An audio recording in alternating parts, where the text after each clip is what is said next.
Scotch whisky distilleries all do pretty much the same thing, so if you've seen one, you think you've seen them all, right? Well, not exactly. Some Scotch whisky distilleries are so different, they're unlike anything else you'll find in Scotland or even around the world. Every distillery, of course, makes malt whisky with just three basic ingredients: the water, the yeast, and the malted barley. And although they all have a distinctive character, only a few are truly one of a kind. So here are my top 3 of Scotland's most unique distilleries.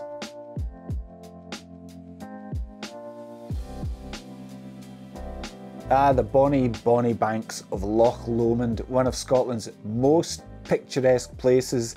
It's a national park surrounded by glorious rugged mountains, dotted with scenic islands, and home to a weird but very wonderful whisky factory. So no one's going to tell you that Loch Lomond Distillery is bonny. In reality, it's a massive brute of a site with a complex of buildings not far from the foot of the loch that gives it its name, but mercifully, for the tourists at least, it's tucked away enough to avoid spoiling their scenic views. Loch Lomond is a proper Frankenstein's monster of a distillery. It's got 4 sets of malt pot stills, as well as a grain distillery in a separate building, so it's actually self-sufficient in being able to produce both malt and grain whisky on the same site. That makes it the only distillery in Scotland that doesn't have to go anywhere else for the components to create its own blends. There's really quite a lot to get your head around at Loch Lomond.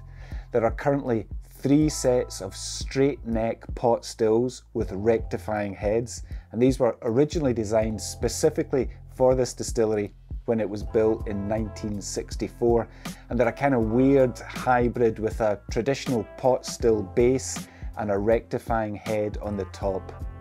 There are also what we know as traditional pot stills in their usual shape, as well as 2 continuous stills, but nothing's quite what it seems at Loch Lomond. Instead of running a grain distillate, the continuous stills are fed with 100% malted barley wort, both unpeated and peated. The distillery even has its own small cooperage where casks are cleaned, repaired, decharred and recharred. And the sheer variety of styles of whisky emerging from this one site has led us at the Scotch Malt Whisky Society to assign not 1, not 2, but 3 different bottling codes to Loch Lomond Distillery. Bottles with the numbers 112, 122 and 135 are all from Loch Lomond, but they're such different whiskies from different production process and creating different styles and characteristics, we think they deserve their own society codes. Exactly why and how they differ in style, we're going to have to wait for another day to explain that. This video is about distilleries, but if you're interested in pursuing your knowledge of flavour in whisky and where it comes from, I recommend this new education programme from the Scotch Malt Whisky Society, Focus on Flavour. It'll take you about an hour to go through it. You will learn so much, really, really valuable and interesting. There are 4 single cask society whiskies in here to taste as you do the course. So find out more about it in the link below, sign up and find out all you need to know about flavour. Distilleries can also be deceptive. They might look similar from the outside with their traditional pagoda roofs, chimneys rising above the skyline and cask warehouses, but step inside and prepare to have your mind blown, especially at Mortlach on Speyside. It's known as the Beast of Dufftown for its bold, meaty flavours, and it's certainly not one for the faint-hearted. Everything about its production setup was designed specifically to create a big whisky with strong, bold flavours. That led to a pretty eccentric still room and a bewildering production process at Mortlach. Here, there are 6 stills, all different shapes and sizes. And whereas almost all distilleries in Scotland go for a double distillation, at Mortlach it's a unique and a kind of bonkers 2.81 times distillation process. So what does that mean? Well, maths was never my strong point, but put as simply as possible, It involves splitting the wash or low wines by 80% and 20% between spirit stills 1 and 2. The 20%, which is made up of the weak faints, goes into spirit still number 1, which is aptly named Wee Witchy for the kind of sorcery that's going on here. Wee Witchy distills the weak faints 3 times, but only produces spirit from the final run.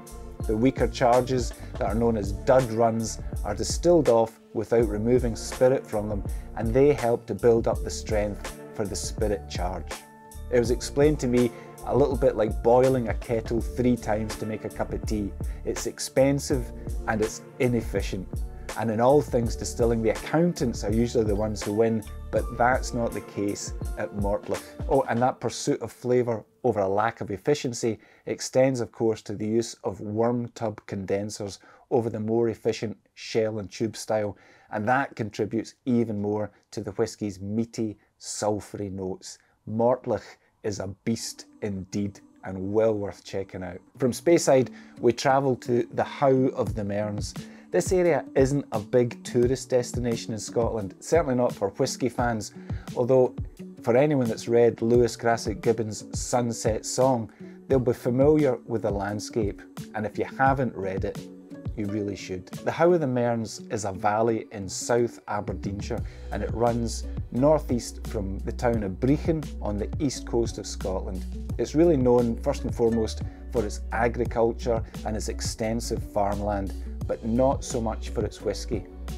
But in the lovely wee town of Fettercairn, they are proud to create a dram with a difference. The Distilleries is celebrating its 200th anniversary this year, and it points to having always done things a little bit differently in this part of the world. Fundamental to that is the use of a cooling ring on both of the distillery's spirit stills.